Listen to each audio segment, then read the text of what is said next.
So I think I also have good communication skills when it comes to dealing with riders who sometimes are unhappy about decisions or unhappy about scores or unhappy about footing or jumps. So I kind of have my personality lends itself to diffusing sort of drama and situations which could escalate in something that could be negative. So I think when you look at the whole picture, I seem to be someone that they promoted maybe a little quicker than most people have, and I certainly appreciate that. Yeah, I feel like you do have a really good way of being objective, which I think is super important. And you're a really concise and clear communicator, which I also think is really important as a dressage judge, Thank or you. just a judge in general. Thank you. So, Peter, as promised, we're going to dive right into our questions from members. And these are awesome, and I'm so excited about all of them. So, also, we get through everything. Don't worry, we don't need to like rapid fire through these. Just have fun with it, and it'll be a great hour. So, the first question is: my horse doesn't have a strong, stretchy trot. Would you prefer a frame in the stretch that's more down or more out? What a great question. Um, I commonly will say to my scribe, "Can you please spell the word zero, Zero, downward stretch?" Because many people are elongating the frame forward without any downward. So I would say the most important thing is the downward stretch, but of course they should be what we refer to in judging terms as seeking the contact, not curling behind the contact on a light rein, but stretching down and forward. And uh, my interpretation of the stretch is that you have such a great harmony with the horse. You have such a great uh, partnership with your equine animal that you're riding. And when you give up the rein contact, they should be saying, "Where's that contact? I love the feel of your soft hands and the communication with your arms. Where's that contact gone?" So that's my theory of the stretch. That's what they're seeking. They're seeking, "Oh, where's the contact? I get so much confidence by keeping a light feel with your hands."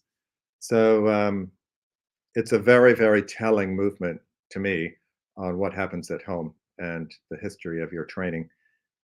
So to answer your question, it's got to be downward. What a cool insight. There's so many things that we just, as riders, typically don't get the opportunity to hear about, unless you're listening to your playbooks on Ride IQ. But this is already very special. This next question is one that I love. It's about going into the corners and what your preference is for how people ride the corners. And specifically, they said, do you prefer riders to go deep into the corners and square them off or round them off? Oh, so 90% of the coaches that might be listening are going to cringe when I answer that. But all I know is this is where I'm going to give higher marks, which is what this conversation is all about. I will give more marks, a higher mark for someone who shows freedom of the gait. So let's refer to the trot, the quality trot, the freedom of the trot, which means no restriction. Uh, I will give a higher mark if they round off the corner and show suppleness, aka bend, than I will for a horse that goes deep in the corner. Why? Is because until you get to a high level in dressage, you literally have to slow down to go deep in the corner. You have to balance and shorten your horse's stride to go deep in the corner. At 5-star level, we're doing collected trot, and the expectation is that the horse can remain uphill and has the strength and the power to hold that balance and go deeper into the corner. But at the low level, if you're showing me that 8 or 9 trot, uh, you want to show that 8 or 9 trot through the corner, and you cannot do that if you go deep. That is a hot tip. That is something that I wish I knew because I was always ruining my trot to try to get deep in those corners. I know. I see people slow down to go deep in the corner, and Another one is B turn left, E turn right. They slow down, make a 90-degree turn, go across the middle, make a 90-degree turn, and then speed up again. No, make it like an S almost, round it off, show the change of bend over X over 3 or 4 strides, and that's how you'll get the marks if you don't disrupt the fluency of that trot. Yeah, I mean, it makes sense. And we just got a question from Kyle Carter. So I feel like we got to get this celebrity question in here. He is asking, is it difficult to stay unbiased when judging? Does it get discussed much among judges at shows? It is never discussed because I think if there is a judge who is biased with their opinions, they're certainly not going to admit it or talk about it. I pride myself in being very fair, and I judge every rider that comes in the ring. I judge every horse, and very often, not so much at the FAI level, because I pretty much will recognize the riders, but someone will say, you judged me on the weekend. I can't believe how kind you were to me. And I'll say, I can't even remember judging you because I just get on with my job.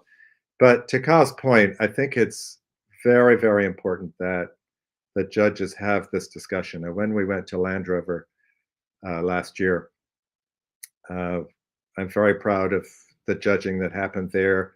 The 3 judges, we were right from the first horse in the ring.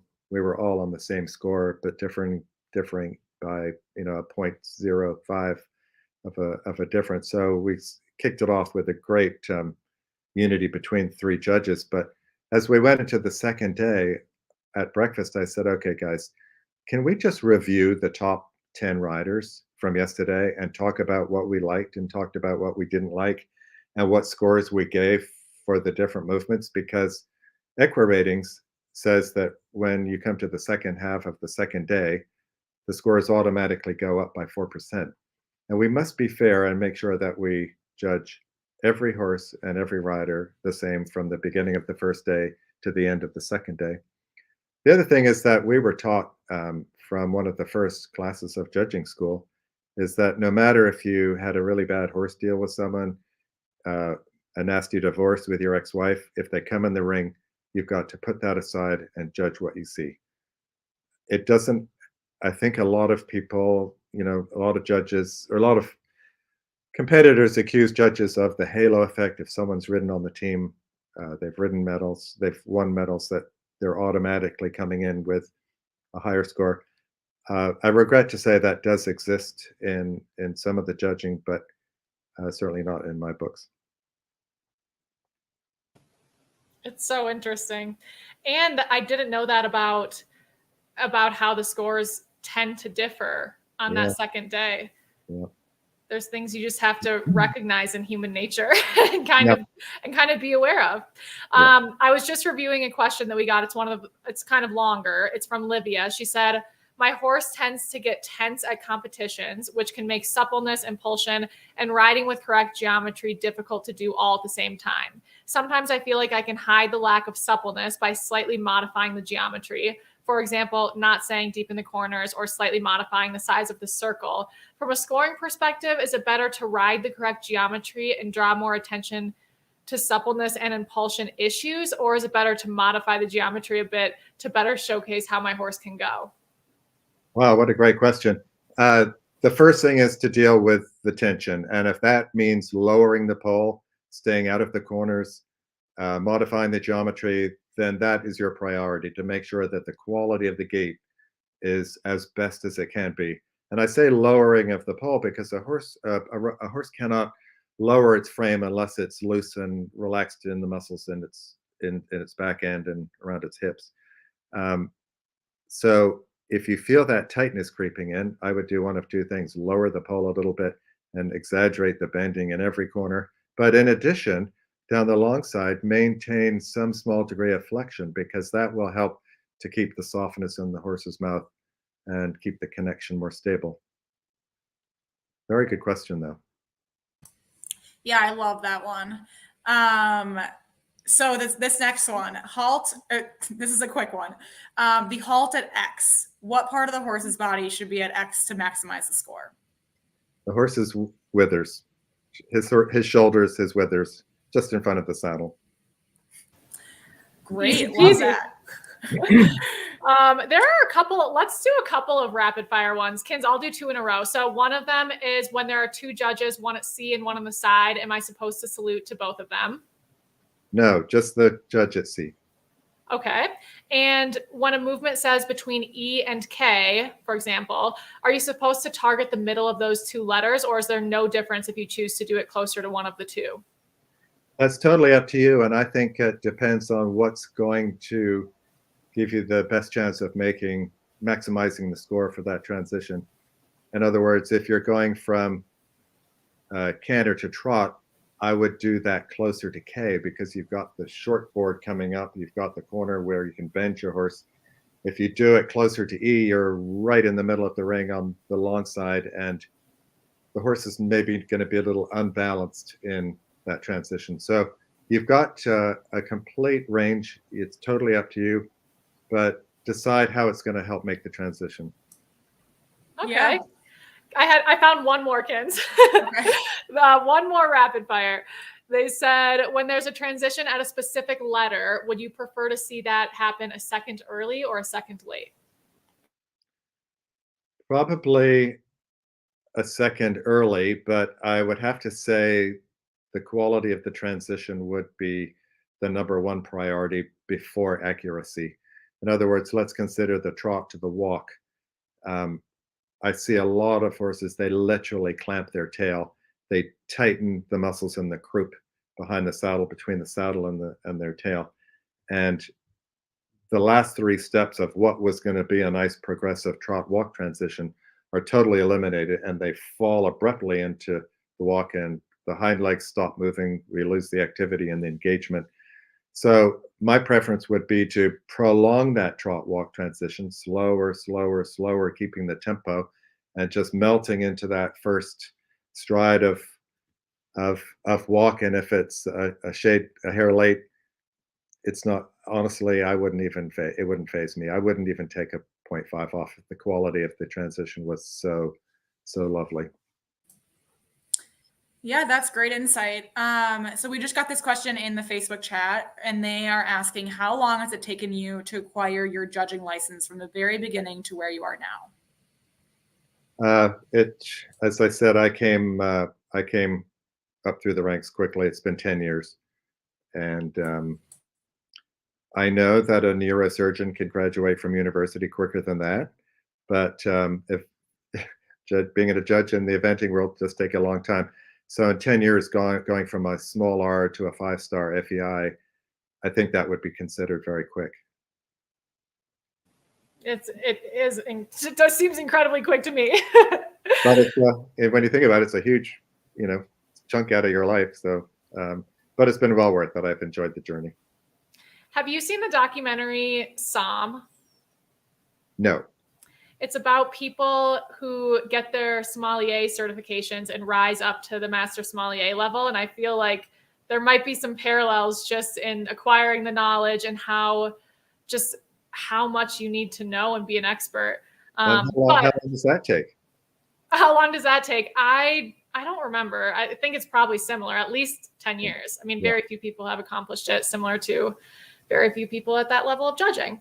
All right. I have another longer question to read, and it cracks me up. I love our members' questions. So this one says, the 2022 training level test A and B both have lengthened strides in the canter and the trot. She said, this is new to me. So my dressage trainer basically has me do the equivalent of floor it on the gas pedal with the horse. She says, go. This is in all caps with exclamation points. And of course, we accelerate like a bat out of hell in the movement. I think she's wanting me to show a definite difference between regular and lengthened trot and canter. My question is how to transition up and down into these movements. Do you say it should take 4 to 5 strides to build up to the extended X, like I think that means canter or trot, and 4 to 5 strides to transition back down to the regular working gait? I want to get better as they are new movements for both me and my horse. That's a great question again.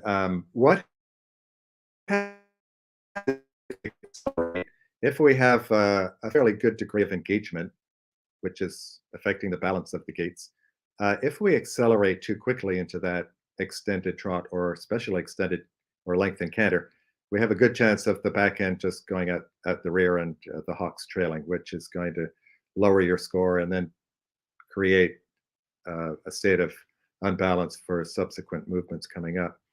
So I would say my word would be building, building into the lengthen and building back into the working, both in trot and in canter. I would say um, I would say 4 to 6 strides building into a lengthened canter, and for sure 6 strides coming back from a lengthened canter to a working canter, and probably 4 and 4 for the 4 or 5 steps for the lengthened trot. And I think the lengthened trot, you've got to find out with your horse whether he is going to give you a better quality lengthened trot if you start actually in the corner, if you're doing it on the diagonal, and you use the little bit of bend in the corner and rounding off that corner, of course. Um, because if we show bend in that corner, he can't tighten. So if that might be a secret to go into your lengthen. Other horses are better getting straight and then building. Other horses do a better lengthen if you lower the pole, if they suffer from a short stride and tightness in the back end. So you really have to find out through your coach at home to find out which is the best approach. But such a great question, because flooring it and accelerating is not the way to go. Building up, building down, but also always remembering that it does say lengthen the frame in the directives. And I have to remind listeners that the directives aren't so the judge can learn how to judge the movements. It's so that the rider knows what the judge is looking for. So lengthening the frame is, for me, a very important part of it, and it is hello in the directives. And so you can't sit up there with stiff, rigid arms and hands and expect that the frame is going to lengthen in a forward direction. So you have to be soft and you have to be allowing for that lengthen of the frame to occur. Yeah, and on the same topic, for the lengthened trot, let's say in prelim and below, if Yeah. you don't have a flashy horse with a big trot, are there ways to still get a really good score on that move? I mean, you just said a couple, like allow their frame to lengthen and maintain the balance. But is it like, are you kind of just going to hope for a 7 on that and maybe not going to get an 8 or 9 or even a 10 because your horse doesn't have a big flicking toe movement? So the best lengthen or extended trot is a fairly slow tempo, but with a big ground cover.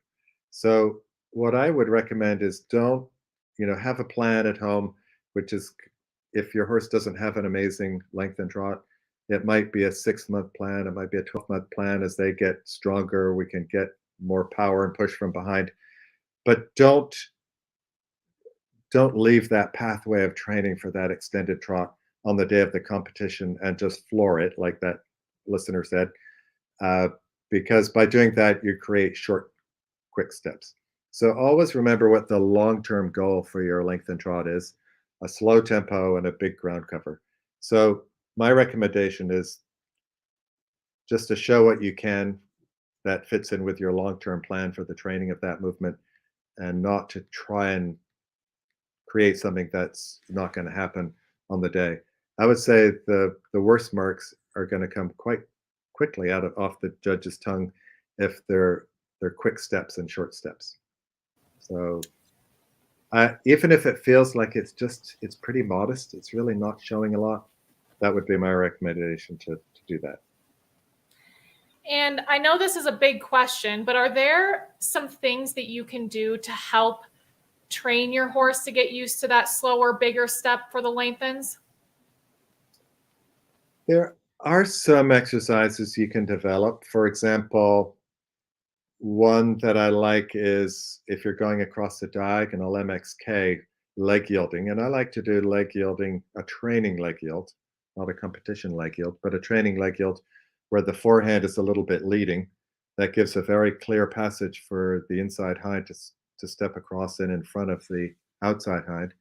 If you have them parallel, which is the horse's body parallel to the long side, as is the expectation when you're in the competition arena, sometimes their back legs hit each other. There's not the freedom to cross over, and they are tight and the strides are short. So my training leg yield is where the forehand is leading a little bit. I would do a leg yield to X and then pick up the contact, pick up the frame, equal pressure, both hands, both legs, and in a straight line, finish your diagonal, the second half, with a medium. So the leg yield enhances engagement, which improves balance, which is going to help your medium trot, your lengthened trot. Sometimes improving the down transition, which at the upper levels there is a mark for that transition. Sometimes I like to put trotting poles on the curve at the end of the extended trot.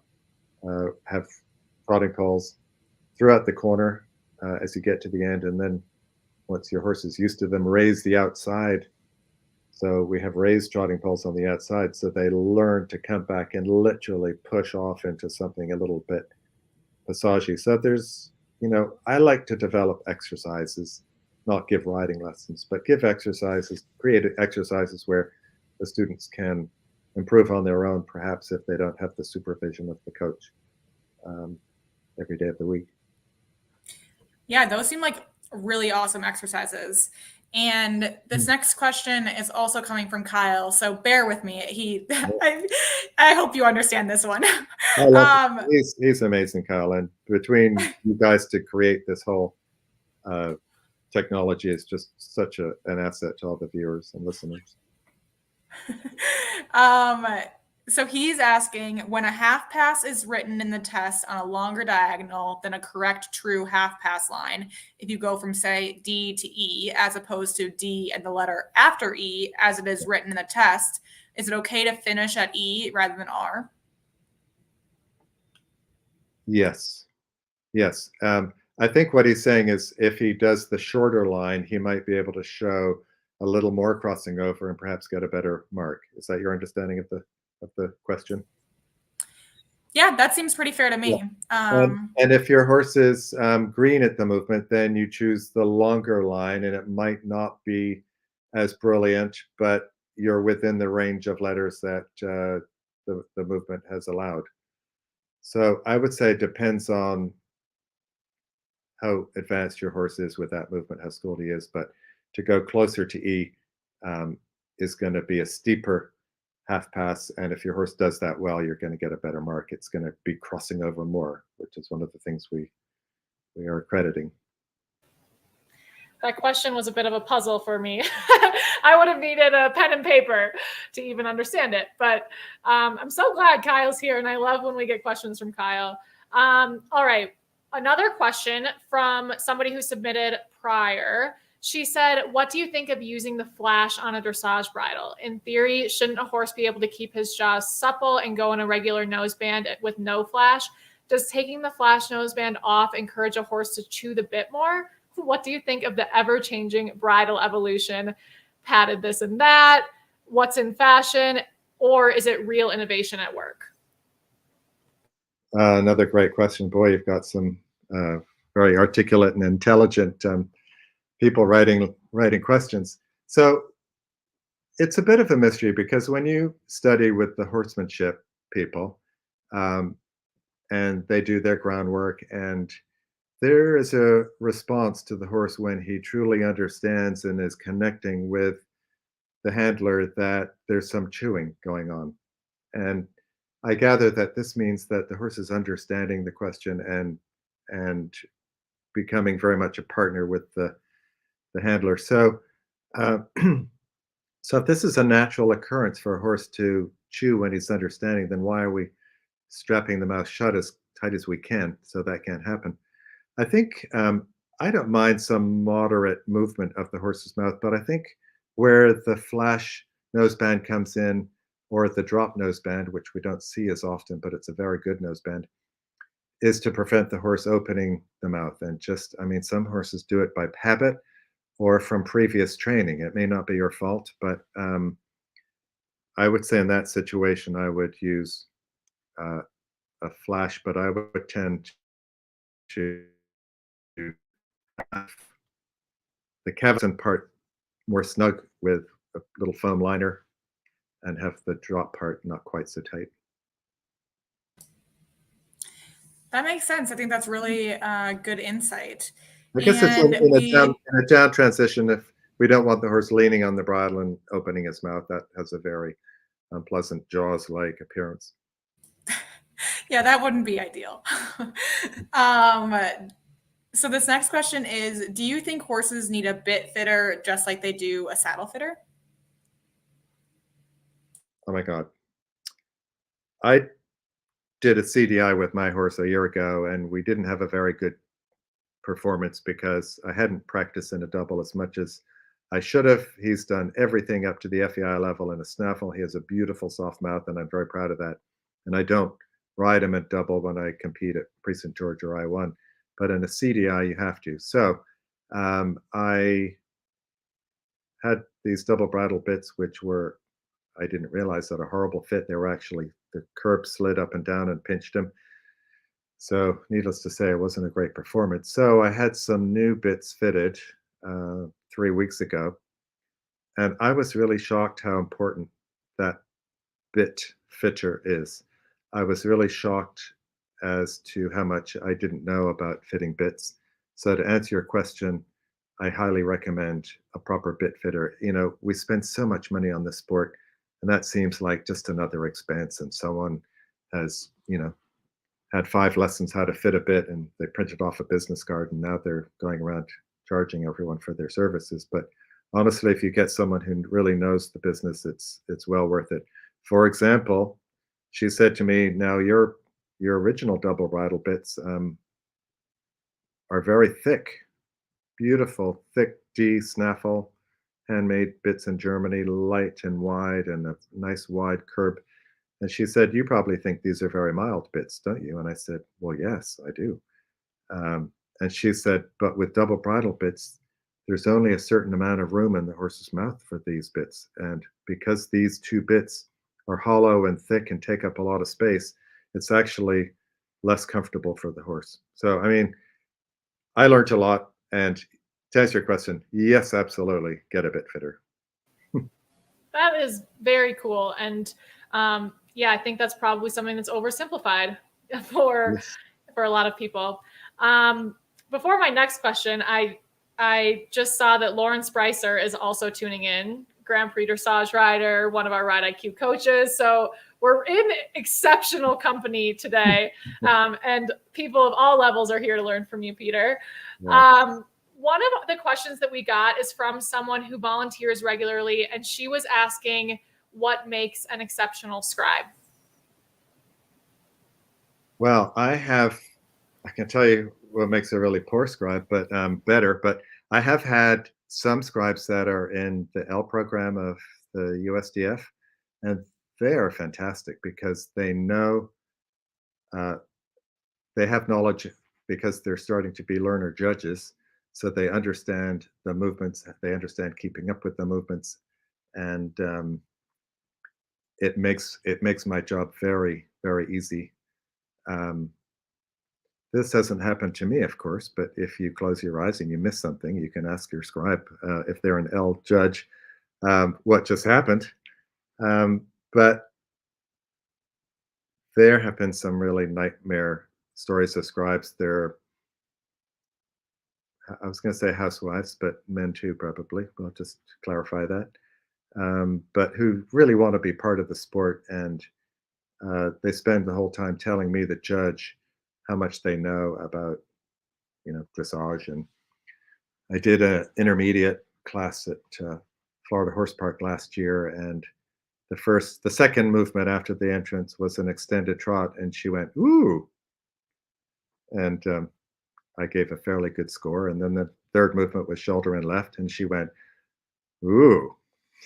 And after the next, ooh, I said, you be quiet, because she just spent the whole time before the rider came in the ring telling me about her horse and her medical conditions and her this and her that. So honestly, scribing can be really distracting and a nightmare for a judge, but someone who is knowledgeable and keeps their mouth shut and just listens and writes down the message, those are the best scribes, not the ones that try to tell you how much they know or don't know. Wow, that story of all the noise making is very cringe. Well, I think every judge has. We should write a book on scribe stories. My best one was we had the test ride. It was in an FEI competition, and the test rider finished. And I learned now to pay attention every now and then, glance down to see how the scribe is doing with the scores and the comments. But this was a few years when I was still maybe a little bit inexperienced.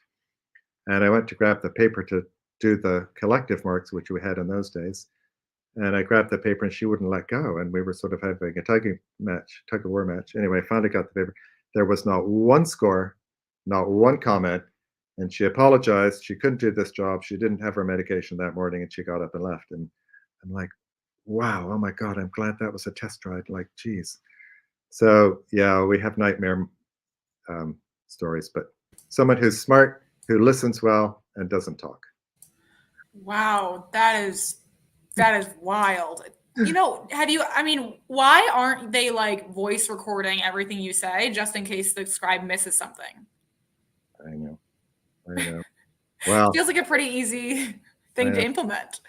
I was in Normandy in France doing a competition, and the first day there was a young teenage girl who was smart as a whip and she knew English just beautifully. The second day was an older woman judge who spoke very little English, so I thought I better be really clear. Box 1, this is the comment in the score. Box 2, box 3, very clear as I went along. So at the end of the test, the score for the first movement was 1, the score for the second movement was 2, and the third one was 3. So, nightmare. Yeah. It's pretty. Did you say that person was a judge themselves? Yes. But she didn't understand English, and part of the, you have to understand English to be an FEI judge. So. Absolutely. That person probably thought you were a little Looney Tunes with your scoring, but I'm sure. The language barrier, yeah, that would be a challenge. Let's go a little bit more high level outside of movement to movement suggestions and more like generally what you're looking for in a pair. And I'm sure that varies as you get to the upper levels, but let's talk like the mid levels, like novice, training, prelim.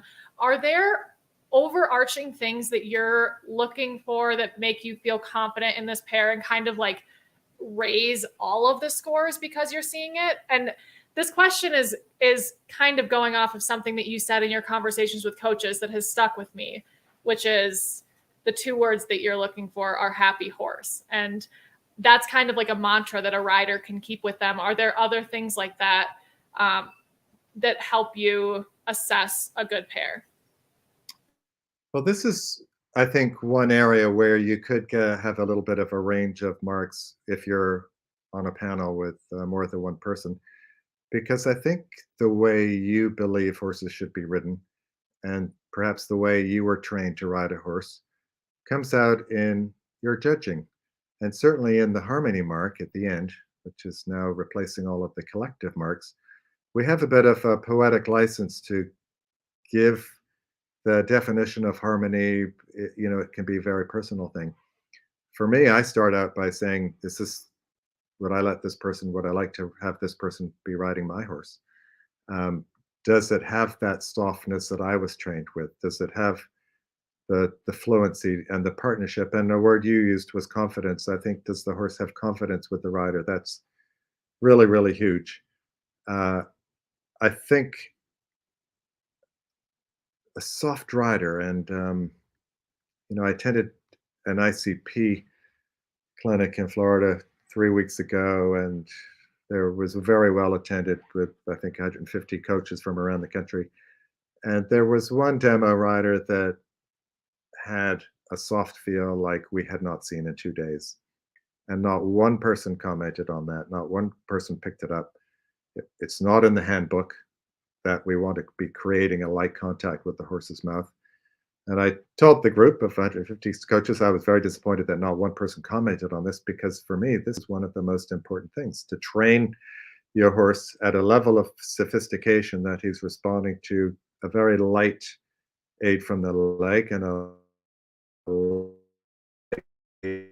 terrain, whether it's a suppling or turning aid or a balancing half halting aid. It should be soft and invisible. So I think judges who don't have a riding career or haven't done much training themselves perhaps are missing out on some of those things that I'm fanatical about. Um, as you said, uh, happy Yeah. happy judge equals happy horse, or happy horse equals happy judge. Sorry. I love that. I think that's one of our favorite quotes ever. um, I wrote so it we down. just I wrote it down 2 years ago. Actually, I wrote it on Kyle's test, and after I wrote it down, I thought, "Wow, that was good." that was really wise of me. Yeah. um, so we just got another question from our member Grace, and she's wondering if you have any advice for a rider who gets anxious and tense in the dressage arena. Yeah, short of prohibitive substances, I'm not sure. Let's see. I think, not to sound like Dr. Phil, but the first way of overcoming this problem is to admit that you have this problem.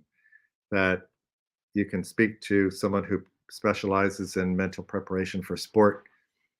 There's lots of great books about coaching and competitors and dealing with stress and pressure. So there's lots of reading material out there.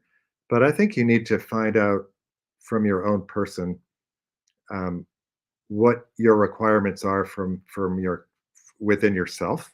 For example, I like to be very private and be very quiet. And if I'm at a big competition, I'll have a warm up and then I'll go to my lorry and put my feet up and close my eyes and run through the test and trying to find a zen where I'm not going to get wound up or anxious. And then I have to make a conscious effort when I go to the stable and get on my horse and go to the competition arena, not to let anyone affect that zen. But I think probably the most important thing for lower level riders is to find out what kind of coaching they need in the warm up. And to have that conversation with your coach before the competition day.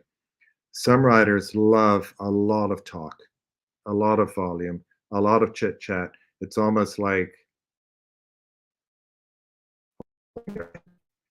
me personally, I don't want to hear too many words. I just like the final warm up to be on my own a little bit, have a ground person as a set of eyes to make important comments. But each of us are different, and I think she needs to find out which person is she, and then have a conversation with a coach to deliver that kind of final warm up instruction, which is going to let her give her best performance as far as her mental health goes. That is great advice, and tackling it with your coach's help makes a lot of sense. It's really interesting, since I have to compliment you before the next question, because since we first met you, I've really admired your communication style, and it just occurred to me, and it probably contributes to why you're a great judge, but Ariana Huffington said that she leads with compassionate directness. And I think you have such a grasp on compassionate directness. Like, you are so kind, but also so willing to give the information straight, which is a hard thing to do. I mean, Kinsey and I grew up in Minnesota. We are working on this all the time. But it's really amazing to be on the receiving end of. And I mean, it's one of the reasons we're so fortunate to know you and have you on the team. Well, I became a much more positive person after meeting you two, because you girls are just like crazy positive. Well, thank you. We have a few questions on YouTube, so I'm kind of switching between screens here. One is from Courtney, and she's asking, if a horse and rider are having some struggles, would you rather see a rider make the correction or see the rider try to keep the horse together and keep the lid on it? I think the latter. I hate corrections being made in the ring. I don't think your 5 or 6 minutes in front of the judge is to do with training. And I think different people have different opinions on these. But personally, I think when you go in the ring, it's almost like a different sport. You have your training is done in the warm up area. We develop exercises which are going to best prepare your horse for the competition ring to do that half pass or to do that flying change. So we prepare with exercises. We might have them in a slightly different frame, maybe a little lower, maybe a little deeper, maybe do a lot more up and down longitudinal supplements, bigger and slower. But when you go in the ring, the training stops in my mind. It's as I said, almost like a different sport. You put a smile on your horse's face, you put a smile on your face, and you do the best you can to show the harmony between you and your horse and the freedom of the gaits and riding the movements as technically correct as you possibly can. Speaking of putting a smile on your face, do you like when people come down center line with a smile on their face? And if they do, if you do, or if they do you smile back, or what's your approach there? If it's a smile, I'll smile back. If it's a grimace, I'll think, well, she looks silly. But interestingly, when I started judging at the upper level, and a couple of times I've been to Europe and the 5-star at Land Rover, it's very interesting, not so much in the American and North American competitors, but the Europeans have certainly developed an intimidation factor when they stare down the judge and smile. And I might add, it can go to a wink or a nudge or like whatever. I mean, these riders will do anything to get that 0.5 extra from the judge.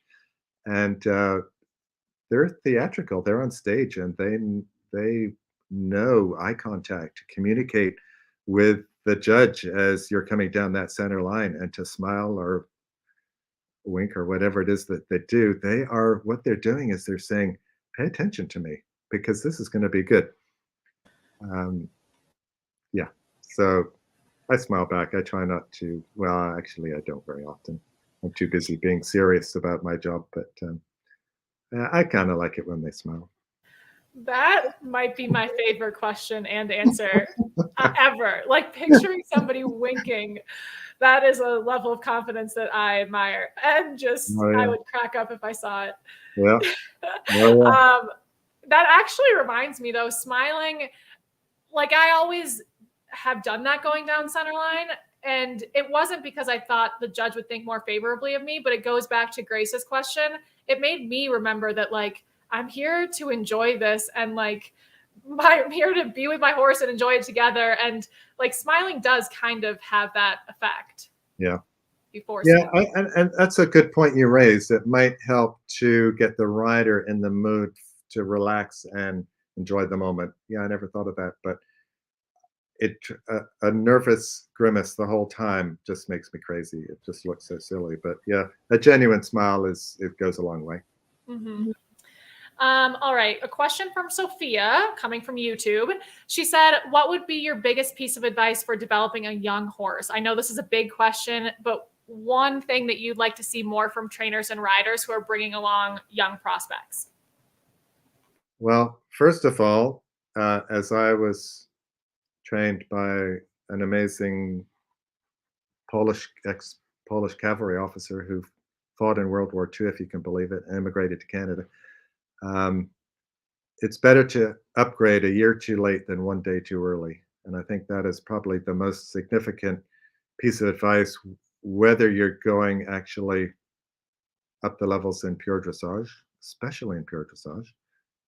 It's, so frequently we see horses that are very tight and very tense because they simply can't master the movements and they're under a lot of pressure to do them. But for event horses, the confidence for going cross country and jumping what we have to do, you can spoil that confidence in just one outing by fence 5. So, I think upgrading a year too late than one day too early.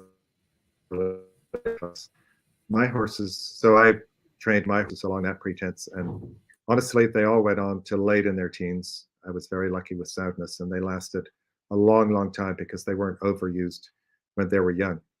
I think with young horses, make sure you're really smart about preparing for their first competition. In other words, go to some competitions where they just go for the trailer ride and you hand walk and you graze and get them used to the loudspeaker and the activity in the warm-up area. And then perhaps go to a schooling show without a lot of hype and a lot of noise. I think be very thoughtful about the pathway in which way you're going to introduce your horse to the competition world. Yeah. I love the advice to it's better be a year too late than a day too early. I think that's so true about a lot of things in life. But Yeah, especially with these animals who try so hard for us, I think it's really important to keep that in ab- mind. absolutely. So Pam is asking, is it acceptable to ride a shoulder four prior to corners to help with a bend in a rounded corner? Uh, I would, as I mentioned earlier, going down the long side as we're approaching that corner, I would have flexion to the inside, or the position of the nose is in looking inwards. That's what we call flexion. So I think if you have flexion, you just create the body bend, or what I refer to sometimes as the banana bend with a young horse, where you're not going deep into the corner. We would create that as we enter that corner, which is very similar to a quarter of a circle. Um, Along the same lines as some of the dressage test reviews that I did, I mentioned several times that if it's C track left with the younger horses, to do that more like G, half circle left with bend, and keep the fluency. This is, the first time the judge may see you from the side. We're keeping the horses' uh, eyes away from that scary scribe and the papers that might be flapping. So yeah, to round that off and going into that half circle left at G, I think all we need is flexion. Where I would have shoulder four is if we were developing shoulder in out of the corner letter. I would have to be developing shoulder four through the turn. So we just then melt like butter into the shoulder in when we get to the letter. Yeah, that's super helpful. And this next question, I don't know if you'll have an answer, but do you have a funniest comment you've ever left on a test?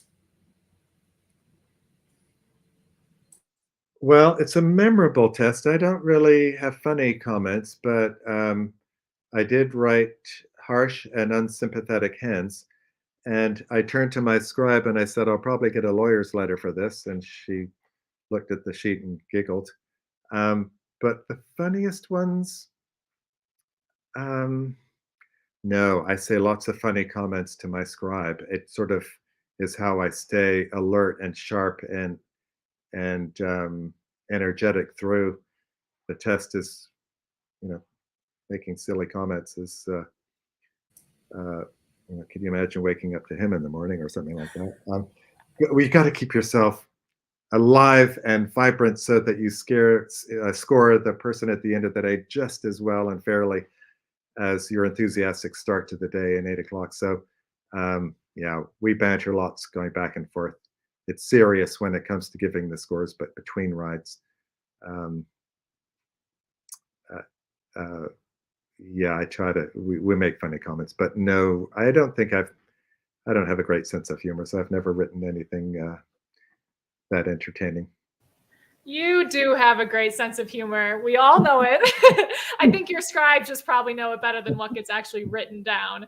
So I have a quick question followed by our final question. The quick question is, I remember you were at the AECs this year, and I mean, those were long days, and they had to have been even longer days in your shoes where you are really paying attention.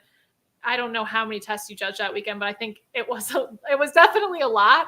Are you a coffee drinker, or is it a matter of just checking in with yourself and keeping the vibe high to keep you going through those long days and kind of a demanding task that you're doing? Yeah, that's a great question. AECs is they really do need to, I think, change the format for judging, because when you have 3 days of 8 till 5:30, it's really grueling, and it's hard when you're trying to be as fair, as I said earlier, to the last person of the day as to the beginning, when you're they're coming so quickly and you don't have enough breaks. It's really good just to have every 5 rides just a short 5 minutes just to take a deep breath and collect your thoughts on what you have seen and what you're going to see and where you want your training your scale to be of judging.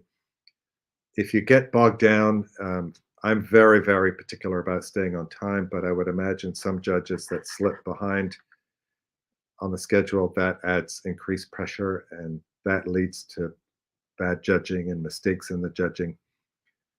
Um, I do find coffee helps, but if you don't have a lot of breaks, I've discovered that that can be a bad thing to drink too much coffee. I do like a little bit of chocolate. I know that after lunch, I'll have a half an hour where I'm going to start to just fade off a little bit. So I've learned to grab after lunch coffee or chocolate. So I know enough about myself. Early morning coffee, after lunch coffee, and then just water in between. Fruit in the morning, chocolate in the afternoon. That's a great system. I love that. Yeah. So Peter, we are here on the hour, and this has been so much fun. Already? You're kidding. Yeah, I know. The hour flies by. It's so much. We were just getting started here. I know. Well, we will have you back as often as you are available. Lauren didn't ask a question. Lauren, actually, she was the one who asked the funniest comment you've ever left in a test. Okay. I'm sorry I disappointed her, but I liked your answer. it was a memorable comment anyway.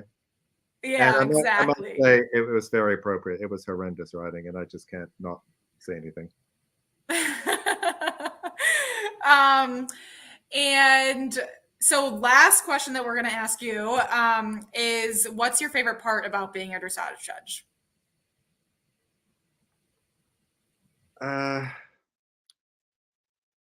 I think when at the end of the day, I review all the rides and my ranking is correct, and that I have rewarded the good horses sufficiently well and taken demerits off the ones that weren't as good. I like to have a big range. I'm known as a very positive, and I don't want to say generous, although some people would use that word, judge, but I think the range is important. I mean, there's so, really the scores are so close after dressage since we changed the coefficient that I think the judges have to reward the good ones in a very generous way and give demerits to the not so good performances. So we have a bigger range. It was funny. I was at an event out in the Midwest where there wasn't Wi-Fi, so we actually had an old-fashioned scoreboard, which, when you think about it, we rarely see that anymore. We used to have the scoreboard and used to go, but everything's live results, and people go to their phones to see the results, and they're instantaneous. But I was standing, there were two girls ahead of me, and I walked up behind them, and I was looking at my scores and seeing how the range was and see who won. And one girl said to the other, "Wow, look at those good scores in ring one. I wonder who the judge was." And the other girl said, "Oh, it was Santa." And the other girl said, "Santa? Who's Santa?" "It's Peter Gray." "Why do you call him Santa?" "Because every score is like a Christmas present." So I like writers to be happy with the scores. I like them to be really happy with the comments that are not just negative, but hopefully construction, pulling out some of the good things of the test, commenting on those, and not just all the negative things or the deficient things. But yeah, I mean, I think the other thing I would just say to finish is I love the challenge of being fair. And I'm still continually working on that to be the very best judge that I can be. And it's not easy. You have to keep your eye sharp. You have to stay in tune with the trends and the techniques of judging, and being well seasoned yourself. I'm lucky that I'm competing at a level, so it keeps me humble and keeps me sharp. I don't know what more anybody could ask for from a dressage judge than having those things be your favorite things, but also just your objectives. Well, we are 4 minutes over now, so I'll have to let everyone go. But because we opened this event to non-Ride IQ members as well. I do want to end with, if you haven't tried it yet, please do give Ride IQ a try. We have a 7-day, totally no obligation free trial that you can sign up for at ride-iq.com. And the most important thing that I can add to that is there's a ton more insight from Peter on the Ride IQ app. He goes literally movement by movement in each of the 2022 tests and helps you think through it so you can ride it and get the best marks possible. And Peter, this hour was, I mean, exceeded my expectations, which I just so appreciate you. And we're so grateful to know you and learn from you. And thank you again for taking the time. It was a thrill. Thank you for inviting me. Absolutely. Bye, everyone. Have a great rest of your